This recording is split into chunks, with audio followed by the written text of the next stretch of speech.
Fair and lovely নিবেদিত happy parents ডেতে আপনাদের সবাইকে স্বাগত।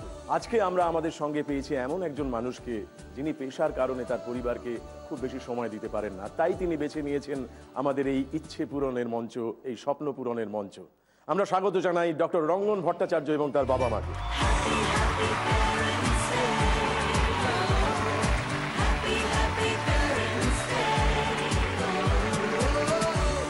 আপনি তো চিকিৎসক। হ্যাঁ, আমি এই রিসেন্টলি MBBS পাস করেছি ব্যাঙ্গালোর থেকে। ইন্টার্নশিপ কমপ্লিট করেছি মার্চ 2014-এ। আর এখন আমি প্রিপেয়ার করছিলাম পোস্ট গ্র্যাজুয়েট এন্ট্রান্স এক্সামসের জন্য। ইনফ্যাক্ট রেজাল্ট বেরিয়ে গেছে। আমি গ্রান্ট মেডিকেল কলেজ মুম্বাইতে গাইনোকোলজি নিয়ে পড়ার চান্স পেয়েছি। I am really a happy parent today. যে আজকেই MS এর অ্যাডমিশনের রেজাল্ট বেরিয়েছে অল ইন্ডিয়া কাউন্সিলিং এ। তাই নাকি? আজকে সকালে এখানে আসার একটু আগেই আমি রেজাল্টটা দেখলাম। বাহ, আমি মানে আপনার কাছে আমি একটু ইন্টারাপ্ট করব? হ্যাঁ, করুন না। প্রথম কথা বলছি দেবুদা, তুমি আমাদের আপনি বলো না। সে কি? কেন বলছি শোনো, আমি কিন্তু তোমার কলেজের জুনিয়র। তাই? যখন তুমি দাপিয়ে ইংলিশ অনার্সের ক্লাস করছো স্কটিশে, তখন আমি সবে গিয়ে ভর্তি হলাম ইকোনমিক্স অনার্স নিয়ে স্কটিশ চার্চে। এবং তোমার মনে আছে কিনা জানি না, আমি সেই সময়কার প্রথম সিঁদুর পরা মেয়ে ছিলাম। এবং তোমরা আমাকে নিয়ে অনেক বদমাইশি করেছো, তুমি আর শিলুদা। সবার সামনে বলে দেওয়ার কোনো মানে হয়? হ্যাঁ, আমরা দেখতাম একটা ছোট্ট মতন মেয়ে, সে বিয়ে থা করে ঢুকে পড়েছে, আর আমরা ঠাট্টা করে বলতাম ওই দেখ মাথায় সিঁদুর ফিদুর আছে, আর বলবার চেষ্টা করছে যে no need to come, no need to come. আমি স্কটিশ স্কুল থেকেই পড়েছি। পুরোনো দিনের কথাই মনে পড়ছে যে তখন কত আনন্দ করতাম, হই হই করতাম। আমাদের সবসময় তো একসঙ্গে এরকমভাবে বসা হয় না। আমার প্রফেশনের জন্য আমি বাইরে বাইরে ঘুরে কাজ করি, ও ব্যাঙ্গালোর থেকে পড়াশোনা করে। উনি থাকেন কলকাতায় সোনারপুরে, ওনার বাপের বাড়িতে থেকে, ওখান থেকে আমার ছোটো মেয়ে পড়াশোনা করছে। আজকে একটা অপরচুনিটি পেলাম এই হ্যাপি প্যারেন্টস ডের জন্য, একটা একসঙ্গে বসে গল্প করবো, আড্ডা মারবো। মানে আমরা একসঙ্গে সবাই মিলে কখনোই সেরমভাবে থাকতে পারিনি। আজকে এই হ্যাপি প্যারেন্টস ডে দৌলতে মানে বেশ একসঙ্গে বসে খেলছি, এটা যে আমার কত বড় পাওনা। তুমি আক্ষেপ করো এই যে তোমার বাবা মা তোমার থেকে দূরে থাকে? ভীষণ, সবকিছু কিরকম একটা হচপচ হয়ে গেছে। বাবা এক জায়গায় চাকরি করছেন, মার বোনকে নিয়ে আর এক জায়গায় থাকছে, আমি একলা থাকছি। আমরা যত বড় হতে থাকি তত মা বাবার কাছ থেকে দূরে সরতে থাকি, কিন্তু খুব বেশি দূরে সরা যায় না, কেননা দূরত্ব বাড়লেই টান বাড়ে। সেই জন্য মানে কিছু ভাবনা চিন্তা আছে তোমার যে পরবর্তীকালে কি করবে, মা বাবাকে কি করে পাশে রাখবে? মা বাবা দুজনে মিলে চায় যে আমি ডাক্তার হই, আর বাই গডস গ্রেস আমি ডাক্তার হয়েছি, অ্যান্ড উইথ ফ্লাইং কালার্স। এরপরে আমি যেটা করতে চাই সেটা হচ্ছে যে বাবা মা বোন সবাইকে একসঙ্গে নিয়ে থাকতে চাই। along with this আমি চাই যে মানে পুরো সোসাইটির সেবা করতে। নিজের বাবা মাকে কি চিকিৎসা করো তো নিশ্চয়ই মাঝে সাঝে, নাকি না এখনো সেই সুযোগ আসে? চিকিৎসা করি। আমি একটা জিনিস বলি, আমার বাবা হচ্ছে একটা ওয়াকিং টকিং এনসাইক্লোপিডিয়া। কোনো জিনিস নেই যেটার ব্যাপারে ওনার নলেজ নেই। তো আমি যদি ওনাকে ট্রিট করতে যাই, উনি আগে বলে দেবেন এটা ভুল। তো আমার ভীষণ ভয় করে আমার বাবা মাকে ট্রিট করতে। মাঝে মাঝে সেজন্য রাগও তো হয়। হ্যাঁ, ভীষণ রাগ। এরা সব জানে, এরা সব জানে, আমি কিচ্ছু জানি না। আমার সাবজেক্টের ব্যাপারেও এরাই বলে দিচ্ছে। তুমি এরপরে যখন চিকিৎসা করবে তখন কিন্তু এরকম রোগী অনেক পাবে যারা বলবেন এটা কি দিলেন। সবাই ইন্টারনেট দেখেই বলছে যে এই ওষুধটা দিলে ভালো করতেন, বা এই অ্যান্টিবায়োটিকটা বেটার ওয়ার্কিং। মানে ডাক্তারকেই ডাক্তারি শেখাচ্ছে। তাদের লিডার তোমার বাবা। একদম একদম। যাই হোক, তো আমরা এই খেলাটার মধ্যে এখন ঢুকবো। তার আগে জেনে নিতে চাইবো তোমার কাছে তোমার প্রথম ইচ্ছে কি? আমি ছোটবেলা থেকে মায়ের গান শুনে বড় হয়েছি। যেহেতু আমরা সব আলাদা আলাদা থাকি, মা যদি একটা গানের গুরু পায় যিনি তালিম দিতে পারে আর গাইড করতে পারে, সেটা হচ্ছে আমার প্রথম উইশ। এরকম তোমার কোনো ইচ্ছা আছে যে এই গুরুর কাছে যেতে চাই বা এনার কাছে গেলে ভালো হয়? আসলে ছোটবেলা থেকে আরতি মুখোপাধ্যায়, সন্ধ্যা মুখোপাধ্যায়, হৈমন্তী শুক্লা, তারপরে আশা ভোসলে, বড় বড় গাইয়েদের এদের গান শুনে বড় হয়েছি। ভালোবাসি বলে গান গাই, কিন্তু সেরম ভাবে গুরু কোনোদিন পাইনি। ওর কাছে একদিন গল্প করছিলাম যে আমি যদি সেরকম একজন কাউকে পেতাম, আমার তো এখন অনেক সময়, তোরা বড় হয়ে গেছিস, আমি একটু গান গাইতাম, তার সঙ্গে কিছুটা সময় কাটাতাম, ভালো ভালো গান শুনতাম। তা তুমি কি জানাতে চাও যে তুমি কাকে গুরু হিসেবে পেতে চাও? সেটা তোমার উপরেই ছেড়ে দিই। আমার উপরে ছেড়ে দিচ্ছ, বেশ ঠিক আছে। আমাদের ফার্স্ট লেভেলের প্রথম কোয়েশ্চেনটা আমরা দেখে নিই, দেখা যাক।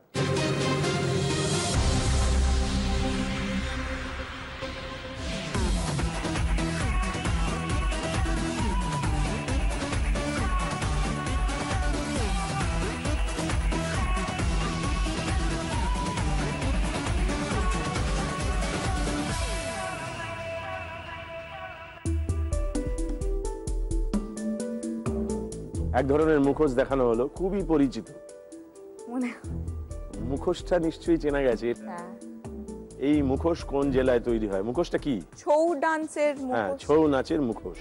ছৌ ডান্স তো অরিজিনেট পুরুলিয়া থেকে, তো আই গেস পুরুলিয়া। তুমি আমাকে জিজ্ঞেস করতে পারো না, তুমি উত্তর দিতে পারো। পুরুলিয়া। এই খেলায় আমি প্রশ্ন করব, তুমি উত্তর দেবে। পুরুলিয়া। পুরুলিয়া? হ্যাঁ। বেশ, আমরা দেখে নিই তুমি উত্তরটা ঠিক দিলে না ভুল দিলে।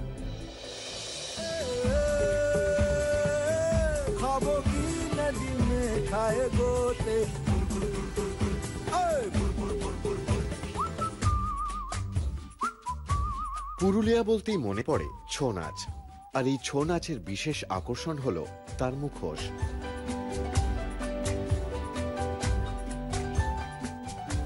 2014 সালের 26শে জানুয়ারি প্রজাতন্ত্র দিবসের অনুষ্ঠানে প্রধানমন্ত্রীর হাত থেকে পশ্চিমবঙ্গ ছৌ মুখোশ প্রদর্শনের জন্য পেল এক বিশেষ সম্মান।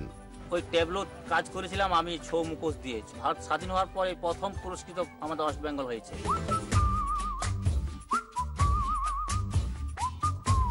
আমরা যে কাজ করি ভারতবর্ষের একটাই গ্রাম, সেটা হচ্ছে আমাদের এই গ্রাম চড়িদা গ্রাম। এইখান ছাড়া মুখোশ আর কোথাও তৈরি হয় না। এই গ্রামে আমরা একমাত্র তৈরি করি, বংশ পরম্পরা তৈরি করে আসছে এই মুখোশের উপরে।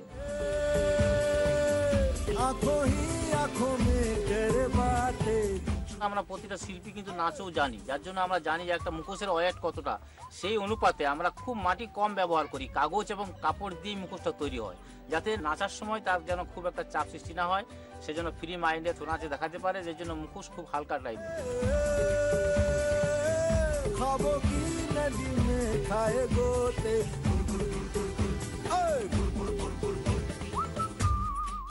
উত্তরটা এত সহজে তুমি দিতে পারলে, তাই আমার ওই ছৌ নাচের মতো একটা ঘুরপাক খেয়ে এখানে নেমে নেচে বলতে ইচ্ছে হচ্ছে যে তুমি একেবারে ঠিক উত্তর দিয়েছো।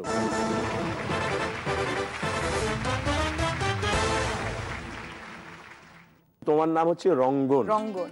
আমি যখন জন্মাই তখন আমার পিসির বাড়িতে একটা বাগান ছিল, পুরো বাগান ভর্তি রঙ্গন ফুল ফুটেছিল। তো যখন আমার পিসি দেখতে আসে, ডিসকাশন হচ্ছে যে কি নাম দেওয়া হবে। পিসি মশাই বলছেন যে কুসুম কুমারী। তো মা শুনে বলছে আমি এরম নাম আমার চাই না। পিসি বললো যে ঠিক আছে, আজকে আমার বাগানে এতগুলো রঙ্গন ফুল ফুটেছে, ওর নাম রঙ্গনই রাখা হোক। তো সেই থেকেই আমার নাম রঙ্গন। কুসুম কুমারী? তোমার এই নামটাকে এত হেট করো তুমি?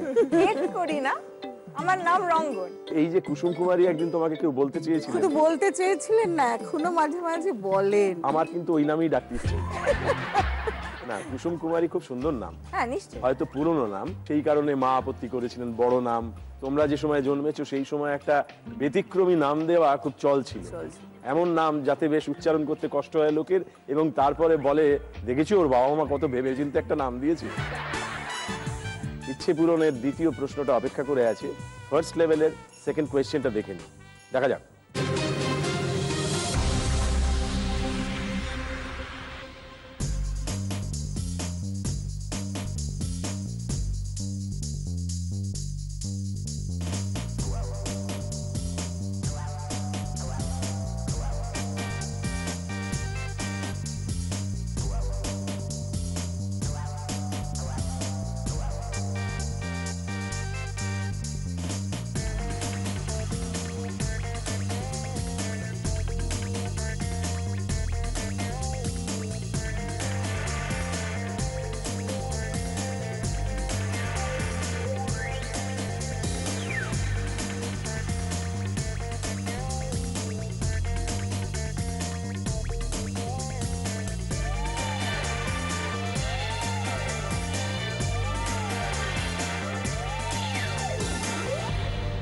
আমরা বেশ কিছু ফুলের ছবি দেখলাম, যদিও এর মধ্যে রঙ্গন নেই, রঙ্গন সামনে আছে।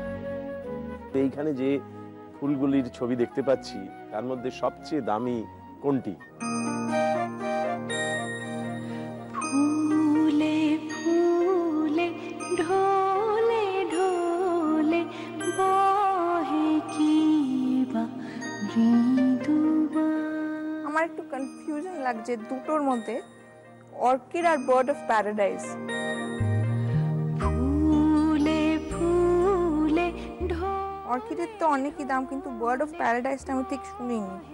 শোনোনি বলে দামি লাগছে। দামিও হতে পারে, নাও হতে পারে। দুটিনি হিল্লোলো তু লিলি? কল্লোলে চলিয়া যা। যখন একই বৃন্তে দুটো ফুল ফুটে থাকে, কেউ কারোর সঙ্গে কম্পিটিশন করে না, ও নিজের আপন আনন্দে ফোটে, যেমন তুমি ফুটে উঠছো। তো এখানে এরাও তাই ফুটেছে, কিন্তু তবু বাজার তো একটা দাম ঠিক করেছে। আমরা যখন কিনতে যাই, আমার সংসার নামক বাগানেও কিন্তু দুটো ফুল, একটা রঙ্গন আর একটা গুঞ্জা। গুঞ্জা ওখানে বসে আছে। বাহ! কিন্তু মা কি এ যাত্রায় তোমাকে বাঁচাতে পারবে? তোমার যে কনফিউশন হচ্ছে, তুমি কি চাও সাহায্য? তাহলে সাহায্য নাও। বাবা ফুল নিয়ে বসে আছেন শরীরে, দেখো জামায় ফুলের ছাপ। অর্কিড। তুমি ফুলের গায়ে মূর্ছা যাও, আমি চাই না।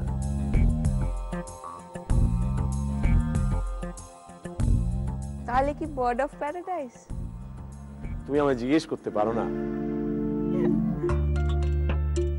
বার্ড অফ প্যারাডাইস অচেনা বলে নেব উত্তরটা? বেশ, দেখা যাক।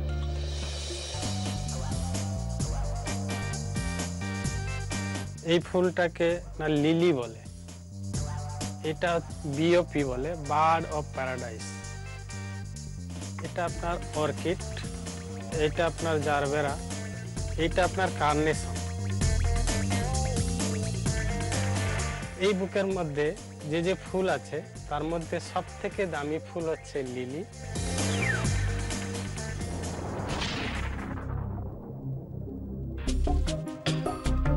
একটা রাজবাড়ি নাম, স্বর্গের পাখি, তাকে ডেকে পাঠালাম, পাশের বাড়ির লিলিকে তেমন পাত্তা দিলাম, আর এই কারণে তোমার উত্তরটা ভুল হয়েছে।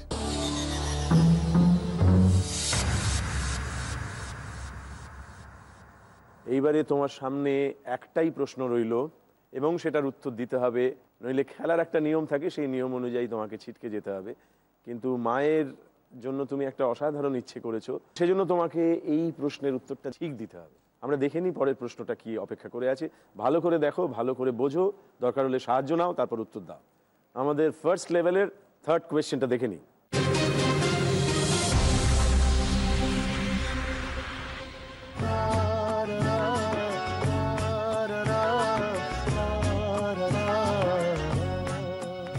আমাদের এখানে চিকেন টিক্কা কাবাব আছে, হরিয়ালি আছে, তন্দুরি, টাংরি, बोटी, मटन শিক কাবাব, কাকুরি কাবাব, মোরলেস 100% অফ কাবাব আমাদের এখানে পুরো পাওয়া যায়।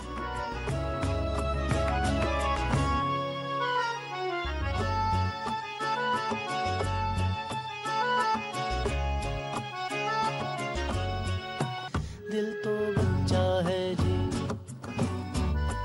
दिल तो बच्चा है जी, थोड़ा कच्चा है जी, हाँ दिल तो बच्चा है जी।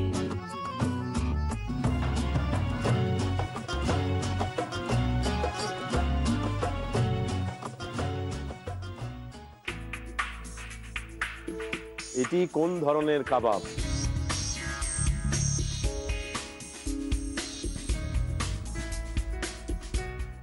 রেশমি কাবাব।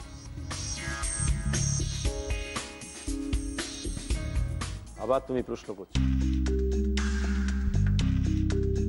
তুমি যদি তোমার রোগীকে জিজ্ঞেস করো আপনার কি অপারেশন করব, তারপরে কি আমি এই ওষুধটা দেব, রোগী কি উত্তর দিতে পারবেন?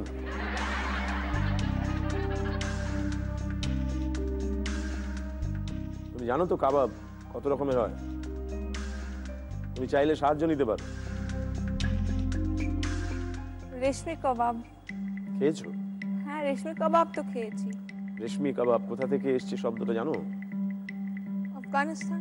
রেশম, রেশমের মতো নরম, স্মুথ সিল্কি। সিল্কের মতো। হ্যাঁ, এটা সেইটা? মনে তো হয়। নেব উত্তরটা? নিয়ে নি। জয় মা বলে নিয়ে নি। জয় মা বলবো না জয় বাবা বলবো? মা বাবা। জয় মা বাবা। বেশ, জয় মা বাবা। রঙ্গন বলছে এটি রেশমি কাবাব। দেখি উত্তরটা ঠিক হলো না ভুল হলো। दिल तो बच्चा है जी, दिल तो बच्चा है जी, थोड़ा कच्चा है जी, हाँ, दिल तो बच्चा है जी।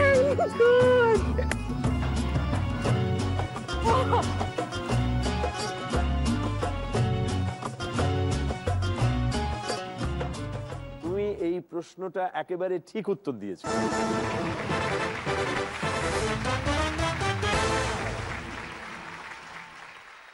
Almost had a heart attack. সে কি? সত্যি আমার একটু ব্লাড প্রেশার আছে, তো আরো হাই হয়ে যাবে তুমি এসব বললে। আমি চেক করে দেবো? দাও দেখো তো। ও ডাক্তার, আমি একজন বিখ্যাত মানুষকে বলতে শুনেছিলাম যে সকালে উঠেই ডাক্তার আর মুক্তারের মুখ দেখা মানে দিন খারাপ যাবে, হাঁড়ি ফাটিয়ে। দেখুন আর কি করা যায়। তুমি কত শত পাশ করে এসেছো বিলেতে ঘুরে মানুষের যন্ত্রণা ভোলাতে। ও ডাক্তার, ও ডাক্তার। একদম নর্মাল প্রেসার 121 সিস্টোলিক, কিন্তু ডায়াস্টোলিকটা স্লাইটলি হাই 100। কি করা উচিত আমার? রেগুলার এক্সারসাইজ করুন, ডায়েট কন্ট্রোল, ফ্যাটি ফুড খাবেন না, বেশি নুন অ্যাভয়েড করবেন। মানে এই যে রোল, পেঁয়াজি, চপ এসব খাওয়া যাবে? সব খাওয়া চলবে রেশমি কাবাব না। এটা তো আর্টারিজ গুলোকে হার্ডেন করে দেয়, যার জন্য রেজিস্ট্যান্স যেটা আছে ব্লাড ফ্লো করা, সেই রেজিস্ট্যান্সটা বেড়ে যায়। বেড়ে যাওয়ার কারণে আপনার ব্লাড প্রেশারটা হাই হয়ে যাওয়ার চান্স আছে, স্পেশালি ডায়াস্টোলিক। ও ডাক্তার, ও ডাক্তার। ভেঙে পড়ার কোনো ব্যাপারই নেই, এরকম অনেকেরই তো থাকে। অনেকের। আর আপনার ডায়াস্টোলিকটা শুধু একটু বেশি। তোমাদের কাছে একটা সারপ্রাইজ আছে। তোমরা ভাবতেও পারবে না যে এরকম একজন মানুষকে আমরা হাজির করতে পাচ্ছি, যিনি মাকে গান শেখাতে রাজি হয়েছিল। আমার বলার কিছু ছিল না, না গো, আমার বলার কিছু ছিল না। চেয়ে চেয়ে দেখলাম তুমি চলে গেলে, তুমি চলে গেলে। চেয়ে চেয়ে দেখলাম আমার। আমরা সকলেই জানি যে রঙ্গন ওর মায়ের জন্য একটা ইচ্ছে পূরণ করেছেন এবং তুমি যে রাজি হয়েছে ওকে গান শেখাতে, এই অভাবনীয়। আমি সত্যি কথাই বলছি। আমি জি বাংলাকে একটা আলাদা করে ধন্যবাদ দিতে চাই। এই জন্য আমি যখন এই অনুষ্ঠানটা দেখছি আমার মনে হচ্ছে দূর বিয়ে শাদী করলাম না, ছেলে পুলে নেই, কাকে নিয়ে যাব? এই অনুষ্ঠানটায় তোমার কাছে খুব আসতে ইচ্ছে করছিল। মেয়ে যখন বললো যে আমি মায়ের ইচ্ছে পূরণ করব, এই একটা সুযোগ। এরাই আপনার সন্তান। ব্যাস, আমার জীবনের একটা বিশাল স্বপ্ন। ওনার গান যখন রেডিওতে বাজে, টেলিভিশনে শোনা যায়, তখন একজন মুমূর্ষু রোগী তিনি ওইটি শুনতে শুনতে ভালো হয়ে, তাই তোমার চেয়েও বড় চিকিৎসক। একদম। আমরা এরপর একদিন নিশ্চয়ই ওর গান শুনবো কোনোভাবে, কিন্তু আজকে শুনতে চাইবো তোমার কাছে একটা গান, যে গানটা আমাদের শুধু সুস্থতার দিকেই সবসময় এগোবে তা না, আমাদের মনকে ভরপুর করে দেবে। আর মন ভালো থাকলে সব ভালো।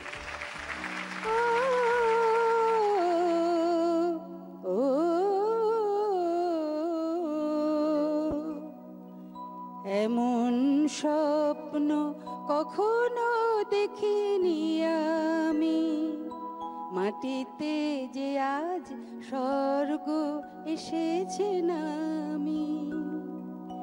এমন স্বপ্ন কখনো দেখিনি আমি, মাটিতে যে আজ স্বর্গ এসেছে নামি।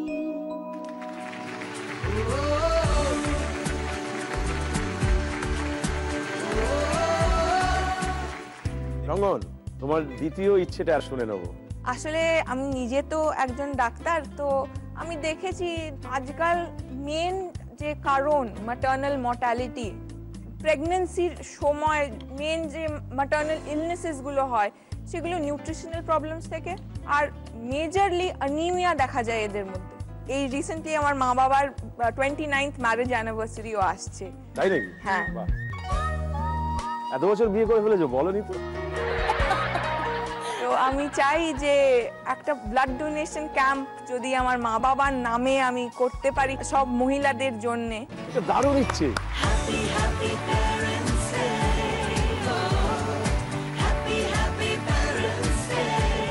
ওই রক্তদান শিবিরে, বাংলায় আমরা বলি, সেখানে আমি এবং আমার স্ত্রী প্রথম রক্ত দিতেছি।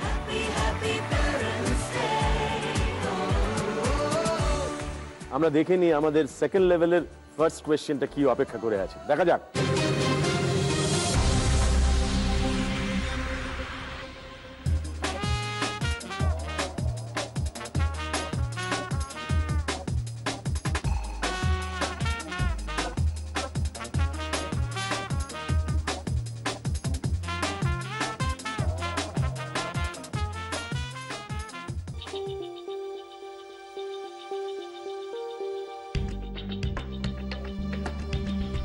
বাবা হাসছেন। এই যে যেটা দেখলে, একটা শব্দ আমরা বুঝতে পারছি, অর্থপূর্ণ শব্দ, সেইটা কি?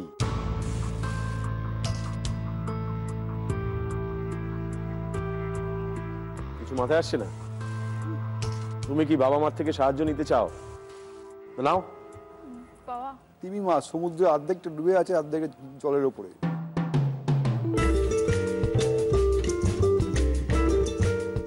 তো কোনো ওয়ার্ড বলছে। হ্যাঁ, একটা ওয়ার্ড।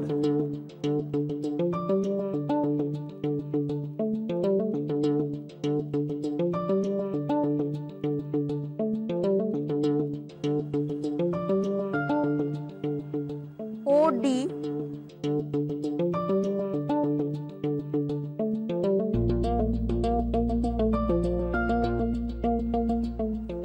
ব্লাড।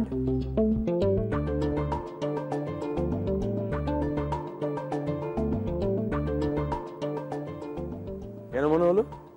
বি একটা। বি কোথায়? এইটা একটা, আর আর একটা যদি এখানে নিচে দেওয়া যায়। ডান দিকেরটা কি? ডি বুঝতে পারছি, ও বুঝতে পারছি। ডলফিন। ডলফিন। ডি ও এল এল। ফিন, এই যে ফুটা ফিন। এটা ফিন হতে পারে।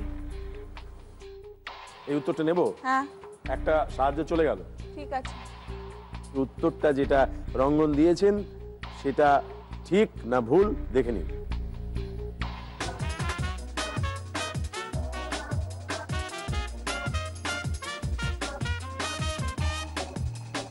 Oh, thank you.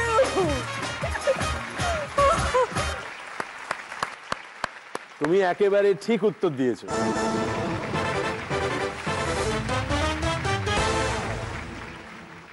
এই উত্তরটার থেকে বুঝতে পারলাম, বাবা প্রথমে তিমি মাছ বলেছিলেন, তারপরে ডলফিন বললেন, তাতে বুঝলাম যে উনি গভীর সমুদ্রের মাছ, অনেক তল অবধি যেতে পারেন। যেভাবে তুমি বাবা মার জন্য এই স্বপ্ন এবং ওদের বিয়ের কথা বললে, 29 বছর আগে বিয়ে থা করেছেন, তখন তোমার মা তো তোমার মতো কি ছোট ছিলেন? আমার থেকেও ছোট। সে বিয়ে নিয়েও আর কি লটস অফ স্টোরিজ। তাই নাকি? আরে বিয়ের গল্প শুনতে দারুণ লাগে। কি কি ব্যাপার? না আসলে ওই সময় আমি যখন ক্লাস 8-এ পড়ি, হ্যাঁ, তখন বিয়ে হয়ে গেল? না, তখন বিয়ে হয়নি। তখন আমার শাশুড়ি আমায় পছন্দ করেছিলেন। মানে আমার শাশুড়ির বাপের বাড়ি আর আমার বাপের বাড়ি একই জায়গায়, সোনারপুরে। তো তখন থেকে উনি পছন্দ করেছিলেন এবং আমার বাবাকে বলে রেখেছিলেন। তারপর 12-এর যখন পরীক্ষা দেব তার আগে পুজোর সময়, তখন বাবা বলল চলো আমরা একদিন ঠাকুর দেখতে যাব। এবারে ঠাকুর দেখতে এসে আমি দেখছি একজনের বাড়িতে ঢোকা হচ্ছে বাগবাজারে গিয়ে। বাবা বললো চলো এটা আমার বন্ধুর বাড়ি, এখানে আমরা একটু রেস্ট টেস্ট নেবো। এটা মানে আমার তখন কিরকম একটা সন্দেহ হচ্ছে যে ব্যাপারটা কি ঠিক ভালো করে বুঝতে পারছি না, তো এখানে কিছু তো একটা গড়বড়ের ব্যাপার লাগছে। তার আগে একটা বিয়ে বাড়িতে, মানে ওর মামা তো দাদার বিয়েতে আমরা গেছিলাম, সেখানে ওর মা আর মাসিমা দুজনে মিলে আমাকে একটা আলাদা ঘরে নিয়ে গিয়েছিল। আমার বাড়ির লোক ছিল সঙ্গে, নিয়ে গিয়ে আমার এখানে এই যে তিলটা আছে এরম এরম এরম এরম করে দেখছে। আমি খুব রেগে গেছিলাম, রেগে গেলাম, শুনুন আমি না ওসব কাজল টাজল দিয়ে তিল ফিল আঁকি না, এটা আমার নিজস্ব, এরম করে কি দেখছেন? তারপরে আমার চিরকালই খুব বড় চুল, এত বড় বিরাট লম্বা বিনুনি করে গিয়েছিলাম, ওরকম চুলটা টেনে দেখছে যেটা আমার সত্যি চুল কিনা। খুব রেগে গেছিলাম। এরম কেন করছেন আপনারা? আপনারা কি ভেবেছেন আমি পরচুলা লাগিয়েছি খুলে দেখাবো? মানে এরম। তারপরে ওই বাড়িতে ঢোকা হলো? তারপরে ঢুকে তো আমি ওই ভদ্র মহিলা দুজনকে দেখে তো ভীষণ, এইবার আবার চুল টানবে। হ্যাঁ আবার চুল টানে যদি। ওদের বাড়িতে ওর এক বন্ধুও থাকতো, সে লোগা প্যাং প্যাঙে একদম, সে বসেছিল, সে আমাকে দেখে এরকম থামস আপ দেখাচ্ছে। হ্যাঁ কি হলো, তখন আমার মাথায় স্ট্রাইক করেছে। তারপর আমার মনে হচ্ছে ছি ছি ছি বাবা, এরকম একটা ছেলে দেখলো আমার জন্য। আসল ঠাকুর এলো। হ্যাঁ বাবা, সে তো বিশাল ব্যাপার। সে এলো গিটার হাতে করে, এসেই প্রথমে শোনালো মনে রবে কিনা রবে আমারে, গিটার বাজিয়ে। গিটার বাজিয়ে। তারপরেই শোনালো নূরজাহান নূরজাহান।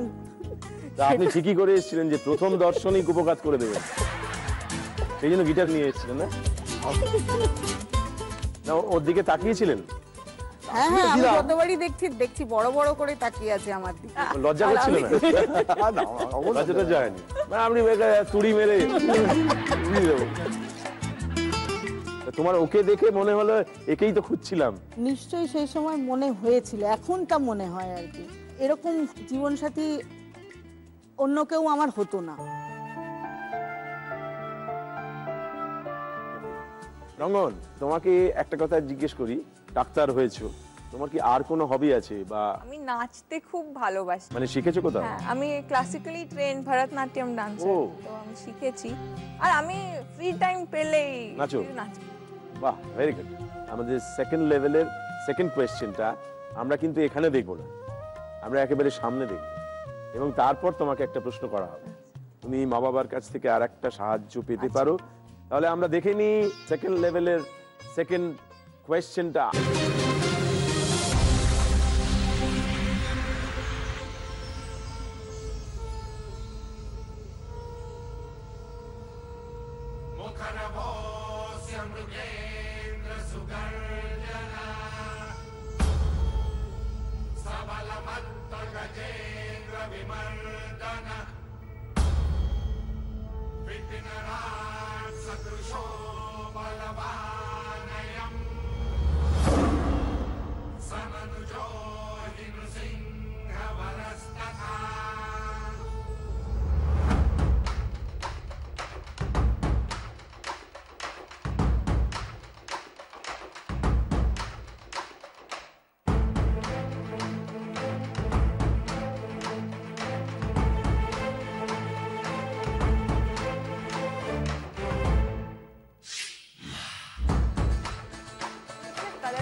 একটা নাচ দেখলাম, প্রশ্নটা যেটা তোমার কাছে রাখতে চাইছি সেটা হচ্ছে এর মধ্যে দুটো নাচ ছিল।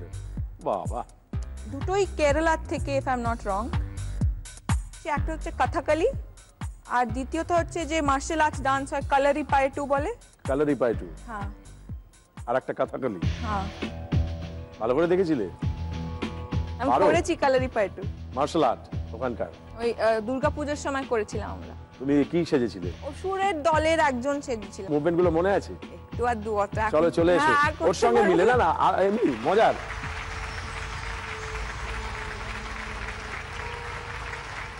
বাহ,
ভেরি নাইস, থ্যাংক ইউ।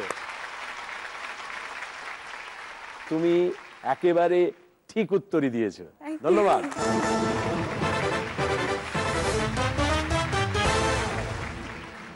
আমার নাচ নিয়েও অনেক গল্প আছে। আমি একবার ধুনুচি নাচ নাচতে গিয়ে হাত পুড়িয়ে ফেলেছি। স্কিন গ্রাফটিং করতে হয় আমার এই আঙুলে। ওহো, মানে ও যে কাজটাই করে এত জোর দিয়ে করে, ওকে আমরা সবাই ভুল বলি। মানে ও করবে তো, ও যদি মনে করে যে আমি এই কাজটা তো এরকম ভাবে ও করবে। ওকে আমি বারণ করছি, ছেড়ে দে, ফেলে দে ওখানে ধুনুচিটা, বেরিয়ে আয়, তোকে নাচতে হবে না। না, আমার ফার্স্ট প্রাইজটা চাই।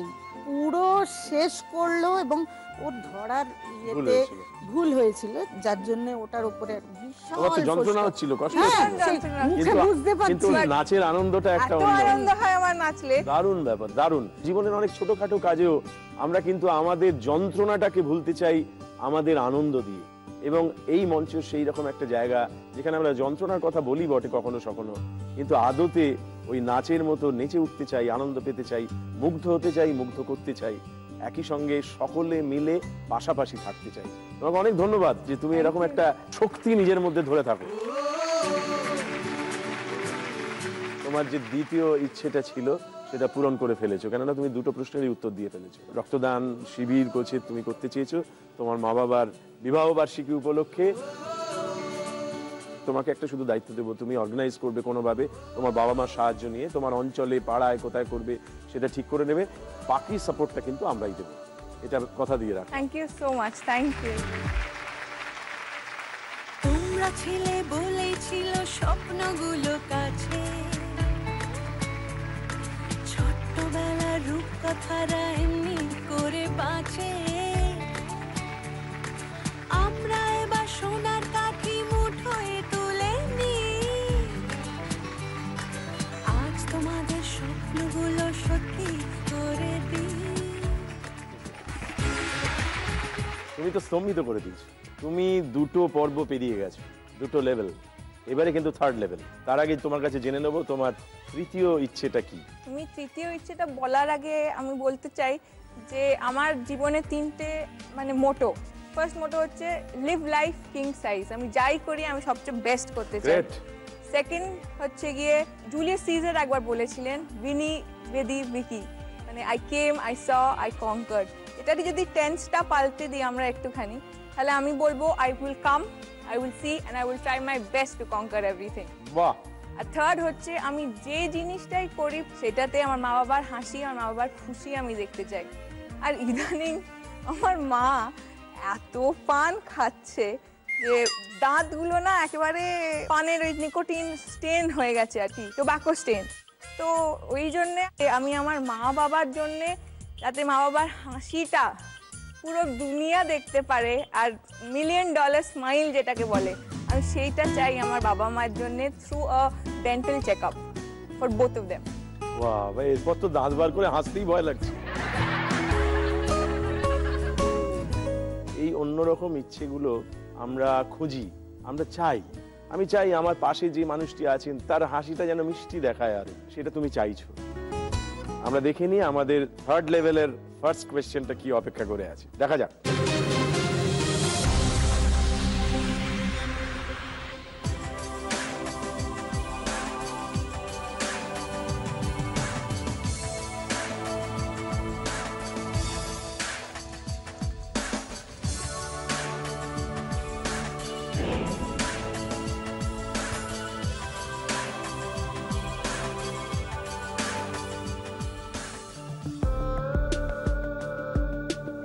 এই দৃশ্যগুলির সঙ্গে কোন বিখ্যাত ব্যক্তির নাম জড়িত?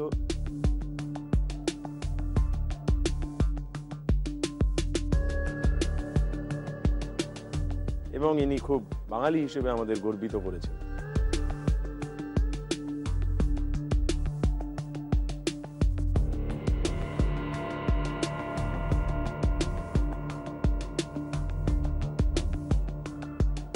বিখ্যাত ব্যক্তিটির নাম কি?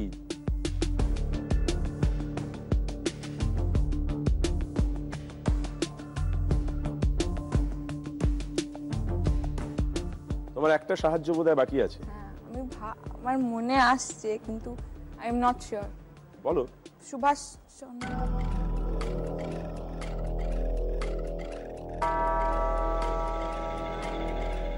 বাবা হাসছি, বাবা পারবে বলে। বাবা সব পারবে, আমাকে পারতে হবে না তো। এই সাপোর্টটা চলে গেলে অন্যগুলোতে প্রবলেম হয়ে যাবে। এটা থার্ড লেভেল, এখানে প্রশ্ন ভুল বলা মানেই বেরিয়ে যাওয়া। আমি সাপোর্টটা তাহলে নিয়েই নি। বাবা জানো বলো। আচার্য প্রফুল্লচন্দ্র রায়। আচার্য প্রফুল্লচন্দ্র রায়। তুমি কি উত্তরটা নেবে? হ্যাঁ। বেশ, আমরা দেখে নিই তুমি বাবার সাহায্য নিয়ে যে উত্তরটা দিলে সেটা ঠিক হলো না ভুল হলো। দেখা যাক।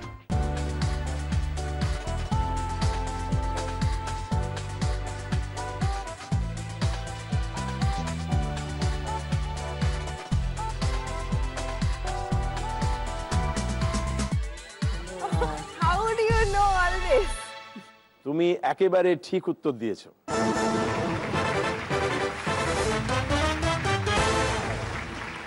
আর তোমার বাবা মা তোমার পাশে নেই, এবার তোমার একার পথ চলা। এইবার তুমি গেছো না আছো না পড়ে গেছো। আমরা দেখে নি যে আমাদের থার্ড লেভেলের সেকেন্ড কোয়েশ্চেনটা কি আছে। ভালো করে দেখো, ভালো করে শোনো।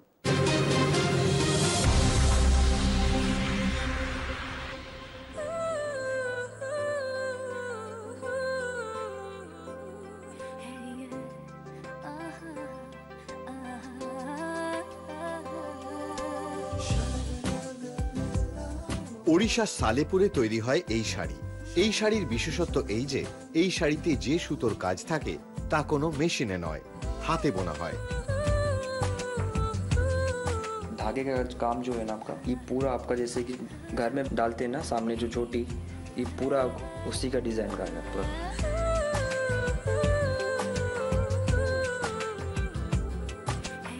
এই রকম একটি শাড়ি তৈরি করতে প্রায় 30 থেকে 35 দিন সময় লাগে।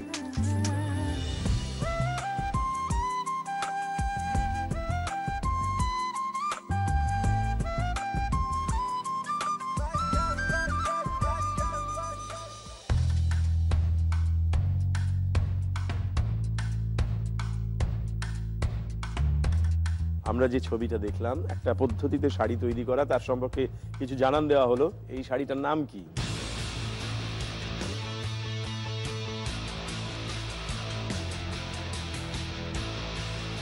ইক্কত।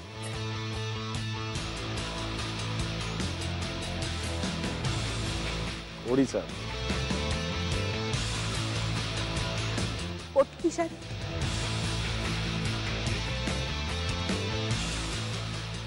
সম্বলপুরি সিল্ক।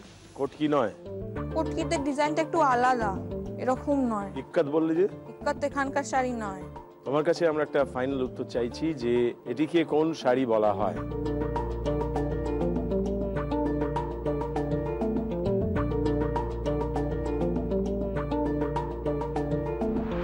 আমার মনে হয় because Sambalpur is a place I know, Sambalpuri sari. Sambalpur কি ওড়িশায়? গেছো তুমি? ওই ওড়িশা সম্বলপুর যাইনি, গোপালপুর। Gopalpur on C. এটা গোপালপুরি না, সম্বলপুরি। কি করবো, নেবো? হ্যাঁ। বেশ, তোমার এত সংশয় দেখে মা খানিকটা আন্দাজ করতে পারছে। সেই জায়গা থেকে মার কাছে উত্তরটা জেনে নি। বোমকাই মনে হচ্ছে এটা।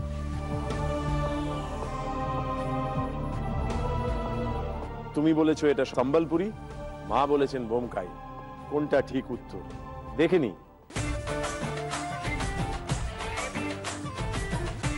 ये आपका ओडिशा का स्पेशल साड़ी जो उसको बमके बोलते हैं।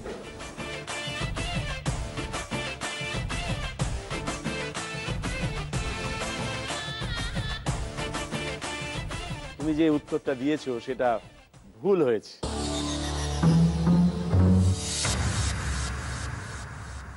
আর সেই সঙ্গে আমাদের এই পর্বে আটকে যেতে হলো থার্ড লেভেলে এসে। কিন্তু তুমি দুটো লেভেলে খুব সুন্দর খেলেছো, মা বাবার সাহায্য নিয়ে খেলেছো, নিজে কখনো উত্তর দিয়েছো, অদ্ভুতভাবে নেচে উঠেছো, অনেক না জানা প্রশ্নের সঙ্গে লড়াই করেছো বুলের মতো। একটা ইচ্ছে পূরণ এই পর্বে তোমার ছিল, সেটা হয়নি, সেটা তুমি নিজেই করে নেবে আমি জানি। তোমার কেমন লাগলো? ভীষণ ভালো লেগেছে। মানে আমি ভাবতে পারিনি কোনোদিন যে এরকম করে এসে আমি আমার মা বাবার স্বপ্ন পূরণ করতে পারবো। হোয়াট এভার লিটল আমি করতে পেরেছি। দুঃখ যে আমি পারলাম না এই প্রশ্নটা। মা যখন বোমকাই বললো তখন মনে হলো যে শুনেছি নামটা, শাড়িটা দেখিনি কোনোদিন, আই হ্যাড নো আইডিয়া। সব দিক সব মানুষের তো জানা সম্ভব নয়। তো তোমার সাবজেক্টে তুমি you are great and we are really proud of you. তোমার জীবনে অনেক বড় বড় প্রাপ্তি ঘটুক। বাবা মার হাসিকে অমলিন রাখতে চাইলে এমন যা একেবারে মালিন্য ছাড়া, বাংলায় আমরা বলি, তাই সেই মালিন্য ছাড়া হাসিটি আমাদের প্রত্যেক বাবা মার মুখে থাকুক। আমরা সবাই যেন ওই চাঁদের হাসি দেখতে পাই আমার বাবা মার মুখে, আমাদের সন্তানদের মুখে। এটাই এই মঞ্চে দাঁড়িয়ে আমরা বারবার চেয়েছি। আজকে তুমি সেই একটা জায়গায় আমাদের নিয়ে এসছো, সেজন্য তোমাকে অনেক ধন্যবাদ। এটা আদি মোহিনী মোহন কাঞ্জিলালের তরফ থেকে একটি সুন্দর শাড়ি। মা শাড়ি ভালোবাসে। আর এইটা তোমাদের তিনজনের এই অনুষ্ঠানের একটা ছবি, এটা তুমি বাবাকে দিতে পারো, তোমাদের ঘরে থাকবে। আর এখানে তুমি যদি তোমার বাবা মাকে সঙ্গে নিয়ে কোনো স্বপ্নের সফরে বেরোতে চাও কোনো দিন, তাহলে মেরু ক্যাবের তরফ থেকে কতগুলি ভাউচার রইল, ব্যবহার করো। খুব আনন্দ হলো, খুবই আনন্দ হলো। আমরাও খুব এনজয় করলাম। আর জি বাংলাকে অজস্র ধন্যবাদ আমার মেয়ের মধ্যে দিয়ে আমাদের এই স্বপ্নগুলো পূরণ করার জন্য। আমরা যেন সবাই পাশাপাশি এরকম থাকতে পারি, সর্বক্ষণ সব জায়গায় একসাথে এরকম বেঁধে বেঁধে থাকতে পারি, এই কথাটাই ওরা আমাদের মনে করিয়ে দিলেন। আমরা অন্য আর একজন মানুষকে নিয়ে ফেরত আসবো বিরতির পর।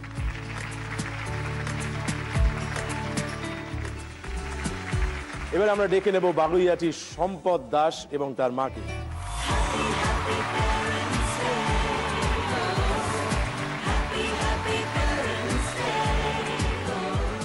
সম্পদ, এই যে তোমার নাম, এটা নিয়ে তোমার একটা গর্ব হয় তো? হ্যাঁ, গর্ব হয়। যেখানেই যাই সবাই এই কোশ্চেনটাই করে। আমি ওই জন্যই ওটা জানতে পেরেই তোমাকে এই কোয়েশ্চেনটা দিয়েই শুরু করলাম। তুমি যে সম্পদ তোমার মার, সেটা তোমার মনে হয়? হ্যাঁ হ্যাঁ, আমি খুব কৃতজ্ঞ যে মা আমার জন্য এই নামটা রেখেছিল, আমার মাই নামটা রেখেছিলেন। তুমি কি মায়ের সম্পদ না মা তোমার সম্পদ? না, মা অবভিয়াসলি আমার সম্পদ। আমি মায়ের সম্পদ হওয়ার চেষ্টা করি যতটা পারি। তুমি কি করো? আমি টিসিএস এ আছি, সফটওয়্যারে। তুমি ইঞ্জিনিয়ার? হ্যাঁ, আমি ইঞ্জিনিয়ার। আরে নমস্কার ইঞ্জিনিয়ার বাবু। আপনার সামনে যে আসতে পেরেছি এটাই স্বপ্নের মতো মনে হচ্ছে। প্রথম আপনার আমি সিনেমা দেখেছিলাম ছয়ে ছুটি। ছয়ে ছুটি দেখেছি। তারপরে আমি দেখেছি অ্যাক্সিডেন্ট, তারপরে লাস্ট অলিক সুখ মাকে নিয়ে দেখেছিলাম। আমি মাকে বলেছিলাম, মা দেখো ভালো লাগবে ওনার সিনেমা। আর আপনার ওই অলিক সুখে ওই গাড়ি থেকে নেমে ওই যে সিনটা, সব জানে বসে, সব জানে, জ্ঞান দিচ্ছে, জ্ঞান সব জানে ও। সব বাবা বাবা সব সব দোষ আমার, সবাই সাধু, সব আমার দোষ, সবাই সাধু, সব দোষ আমার, সবাই ভালো, সব দোষ সারা আমার, সব সবাই ঠিক আছে সারা, আমি একলা খারাপ, সবাই সারা ধর তুলছি বাবা, সারা আমি একলা একলা পাপ দোষ করেছি। এসব এসব কার জন্য করছি, কার জন্য? আমার জন্য।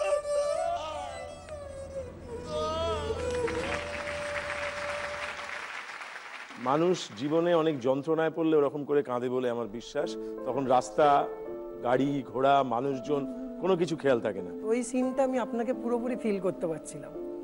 ধন্যবাদ তোমাকে, তুমি এত সুন্দর করে বলছো। না না, পড়াশোনা করেছো কোথায়? আমি পড়াশোনা করেছি মিদনাপুরে। আমি 10th and 12th করেছি। মেদিনীপুরের ছেলে তুমি? হ্যাঁ, বাহ। একটা টার্ম আছে মিদনাপুরের ছেলেদের জন্য, সবাই আমাদেরকে বলে টুম্পা বলে। টুম্পা বলে, আমি সেই কথাতে আসছিলাম। আমাকে কেউ বললেই আমি বলি I am proud to be a Tumpa, because Tumpa is nothing but typical ultra modern Medinipuri association.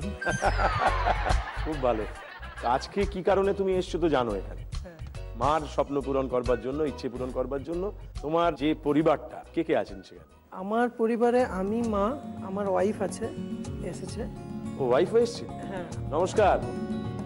মায়ের বাড়ি মেদিনীপুরে, আপনার বাড়ি? আমার বাড়ি মেদিনীপুরে, আমার শ্বশুর বাড়িও মেদিনীপুরে। মেদিনীপুরে একই ভিলেজ। আমি দেখে করিয়েছি আর কি, আমার পাশাপাশি চেনা জানা দেখে। বাহ, যাতে ছেলে ভালো হাতে থাকে। ছেলে একটু নরম তরম তো, দেখছেনি, বুঝতে পারছেন। ছেলেকে নিয়ে ভয় হয় যদিও।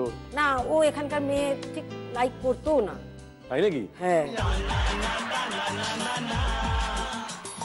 কিন্তু আমার ভয় হতো যে মানে মার সঙ্গে যেই আসুক তাকে তো সারা জীবন মার সঙ্গে অ্যাডজাস্ট করতেই হবে, তো বেটার যে মা নিজেই খুঁজে নিক যে মার সাথীটা কে হবে, আমি তো কম্প্রোমাইজ করে চালিয়ে নিতে পারবো। মা কষ্ট পাক এটা তুমি চাও না? মা কষ্ট পেয়েছেন কখনো? জানি না, আমি জ্ঞান তো দিতে চাইনি কোনোদিন। না, ওর কাছ থেকে আমি কোনো কষ্ট পাই পাননি? হাজবেন্ডের দিক থেকে আমার একটু প্রবলেম আছে। ও হ্যাঁ, তোমার বাবার কথা জিজ্ঞেস করা হয় না, অ্যাকচুয়ালি বাবা আমাদের সঙ্গে থাকেন না, থেকেও ওদের নিয়ে কোনো কিছু মানে আমাদের সঙ্গে একটু মানে কম অ্যাটাচড।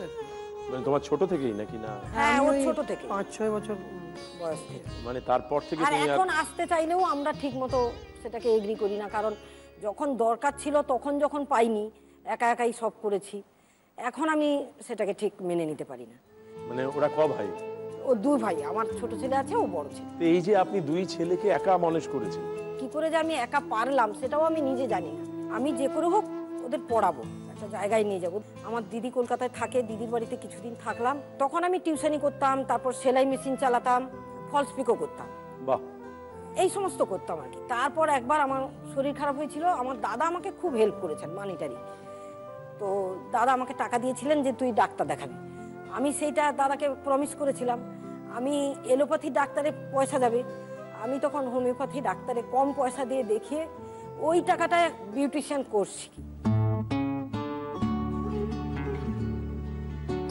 তারপর আমি সেই 4000 টাকা দিয়ে শিখে ওই পার্লারে ওদের আমার ভাল লাগে, আমি ওখানে কাজ করি, সকাল থেকে নিজে বাড়ির কাজ করি, ছোট ছেলেকে পড়াই, ততক্ষণে ও জয়েন্টে চান্স পেয়েছে, সেটা আমার সবচেয়ে বড় আনন্দ।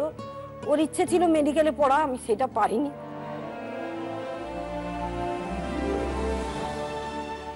মা বললেন না যে আমার চিকিৎসার পয়সা বাঁচালাম, সেখানে একটা বিউটিশিয়ান কোর্স করলাম, তুমি সেটা জানতে সেই সময় যে মা এটা করছে? ওকে এতটা বুঝতে দিতাম। আমি যখন হোস্টেলে থাকতাম তো মা আমার সঙ্গে 1 মাসে একবার দেখা করতে যেত, তো আমি ভাবতাম মা মনে হয় ভালো আছে, আমার সঙ্গে দেখা করতে আসে না বেশি।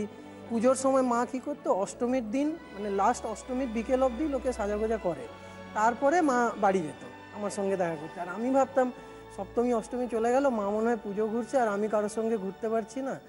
মানে পরে আমি নিজেকে খুব গিল্টি ফিল হয়েছে যে আমি কাকে নিয়ে কি ভাবতাম। মানে হয়তো জীবনে কোনোদিন কষ্ট পেলে এইসব কারণেই পাবো, যে এমনি কেন তো আমি কোনোদিন মাকে কষ্ট দিতে চাইনি, কিন্তু নিজে ভুল ভেবেছি, এটা আমার খুব গিল্টি লাগে। আমি তো মাকে মানে ভগবানের ওপরে রাখি, ভগবানকে তো আমি দেখতে পাইনি, কিন্তু আমি মাকে দেখেছি, ভগবান এনারাই ভগবান আমার কাছে। আমাদের এখানে 4টে ইচ্ছে খেলা আছে। কোন ইচ্ছেগুলো? না যেগুলো তুমি তোমার মার জন্য সম্ভবত চাও। তোমার 1, 2, 3, 4 4টে ইচ্ছের কথা। ফার্স্ট হচ্ছে আমার মায়ের বিউটি পার্লারটাই হচ্ছে মেন অবলম্বন, মানে মার বিউটি পার্লারটা মার কাছে, মার ছেলে মেয়ে হাজব্যান্ড সব কিছু, মানে মা ওটাই মার একটা হোম, মা ওখানেই থাকে। তো আজকে আমি জি বাংলার এই হ্যাপি প্যারেন্টস ডের মাধ্যমে মাকে ফার্স্টে বিউটি পার্লারটার জন্য কিছু একটা করতে চাইবো। বেশ। 2 নম্বর যেটা আমি চাইবো না মা আর কোনোদিন শারীরিক দিক দিয়ে কষ্ট পাক বা কিছু হোক, আমি সেই জন্য মার জন্য একটা হেলথ ইন্স্যুরেন্স পলিসি করতে চাই। 3 নম্বর ইচ্ছে আছে, মা রান্না করতে খুব ভালোবাসে, তো আমি চাইবো কিচেন সেট আপ একটা।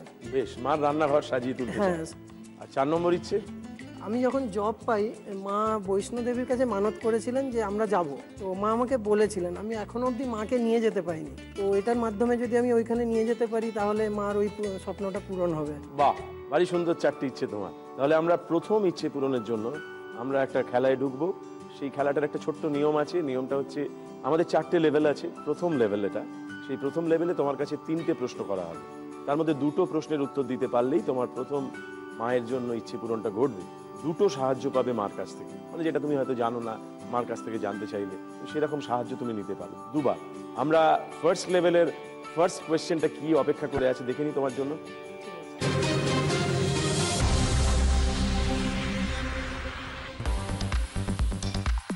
দুর্গাপুজো, কালীপুজো, মহরম বা বড়দিনের মতো বড় উৎসবের সাথে এই কুটির শিল্পের এক নিবিড় যোগাযোগ আছে। পশ্চিমবঙ্গের হুগলি জেলা এই কুটির শিল্পের জন্য বিশেষভাবে বিখ্যাত।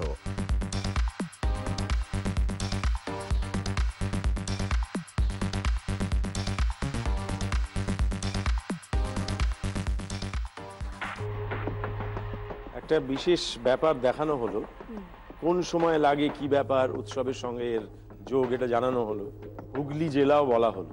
এটা বিশেষ ধরনের একটা শিল্প, সেটা কি?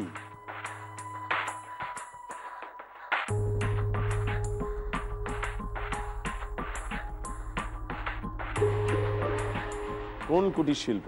চন্দননগরের আলোক শিল্প যেটা। চন্দননগর কি হুগলি জেলায়? হ্যাঁ। তুমি বলছো এটা চন্দননগরের আলোক শিল্প।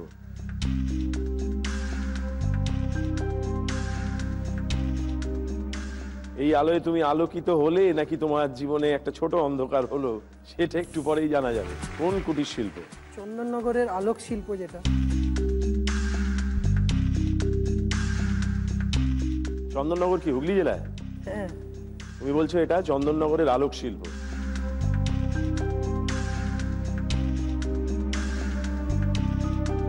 এই আলোয় তুমি আলোকিত হলে নাকি তোমার জীবনে একটা ছোট অন্ধকার হলো, সেটা একটু পরেই জানা যাবে।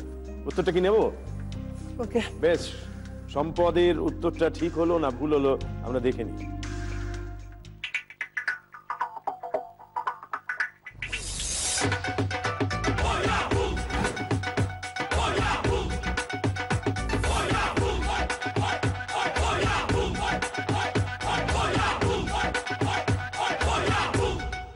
তুমি একেবারে ঠিক উত্তরই দিয়েছো।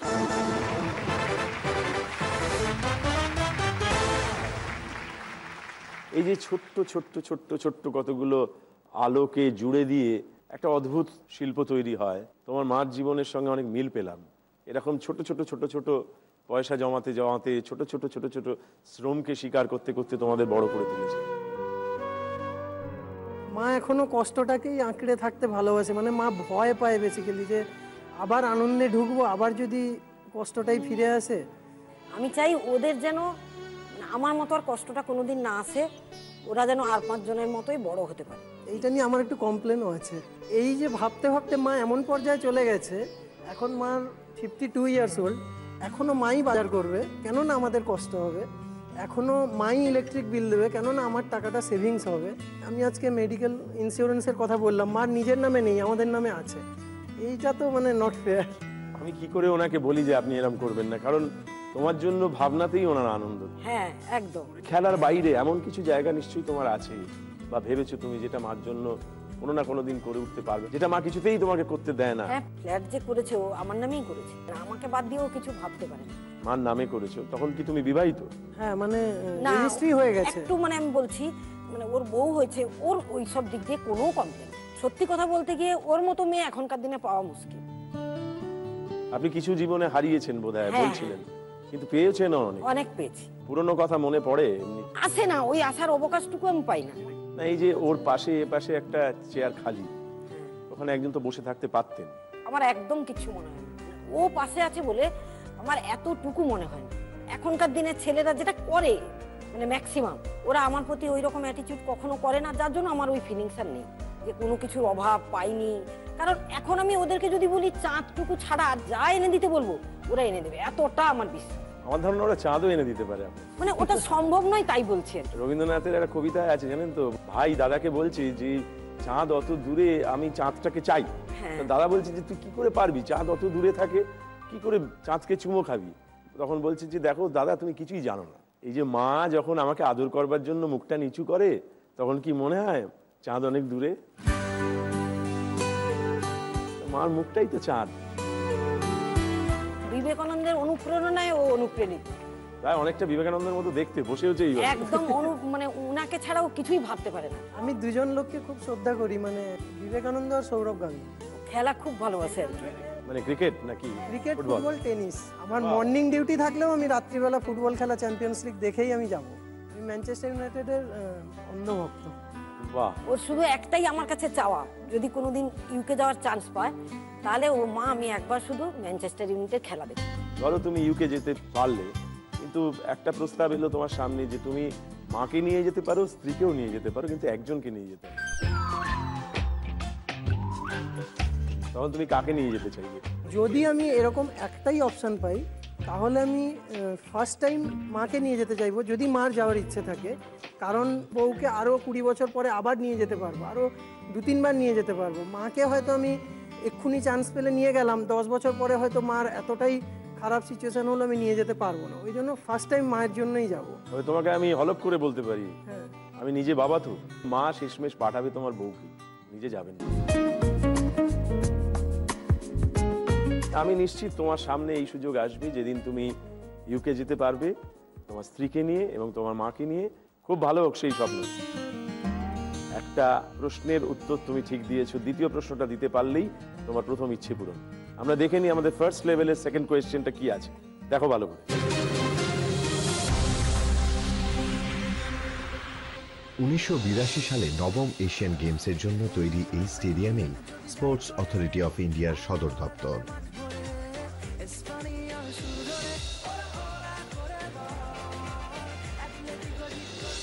ষাট হাজার দর্শক আসন বিশিষ্ট এই স্টেডিয়াম নতুনভাবে সেজে ওঠে 2010 সালে কমনওয়েলথ গেমসের সময়।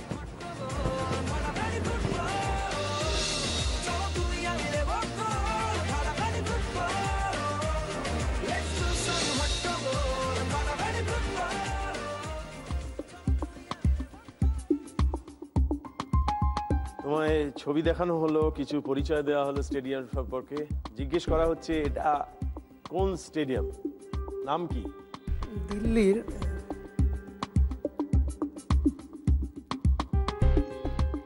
জওহরলাল নেহরু স্টেডিয়াম। এইরকম দেখতে?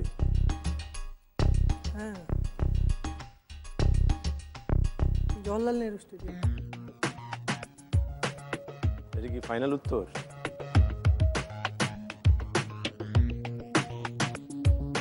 তাহলে উত্তরটা নিচ্ছি। খেলার ব্যাপারে ওর ভুল হবে না, এটা ভুল হতে পারে। না, আমি কনফিডেন্ট আর কি। দেখে নি তুমি যে উত্তরটা দিলে সেটা ঠিক না ভুল।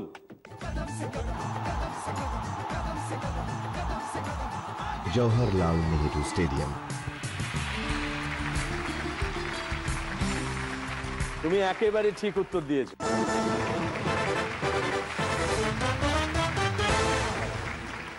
দ্বিতীয় প্রশ্নের উত্তর দিতে পেরেছো, মার থেকে এখনো অবধি সাহায্য নাওনি এবং তুমি মার জন্য প্রথম ইচ্ছে পূরণ ঘটিয়ে ফেলেছো। এসো সামনে এসো।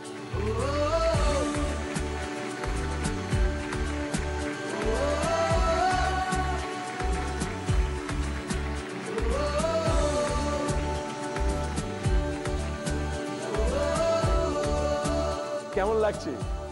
অসাধারণ আর কি, মানে জি বাংলার দৌলতে ছেলের ইচ্ছাতে আমি এই জিনিসটা পেলাম, জানি না কবে করতে পারতাম। এই যে আজকে আপনি এমন একটা জায়গায় বসে আছেন যেখানে অন্যরা আসে সাজবার জন্য, আজকে আপনি বসে আছেন আর আপনার ছেলে আপনাকে সাজিয়ে তুলছে। এখন মনে হচ্ছে ওদের বড় করা আমার সার্থক হয়েছে। ইচ্ছে খুশি ফিরিয়ে দেওয়া সময় এসেছে এখন থেকে। সত্যি কথা বলতে কি, মানে এইরকম ছেলে মনে হয় জানি না আর কেউ পাবে কিনা বা পেয়েছে কিনা। কষ্ট হয় যে সবারই তো একটা শেষ বয়স আছে, মন খারাপ লাগে, তখন ভাবি, আবার পরে ভাবি ওরা যদি আমাকে কখনো না দেখে বা ভুল বোঝে তাহলে মনে হয় কোনো ছেলে তার বাবা মাকে দেখবে। মানে এখনো গুড নাইট করতে গেলে আমাকে গালে চুমু খেয়ে তারপরে নিজের ঘরে যাবে। আজকে আপনি ওকে একটা ওখান থেকে চুমু দিন।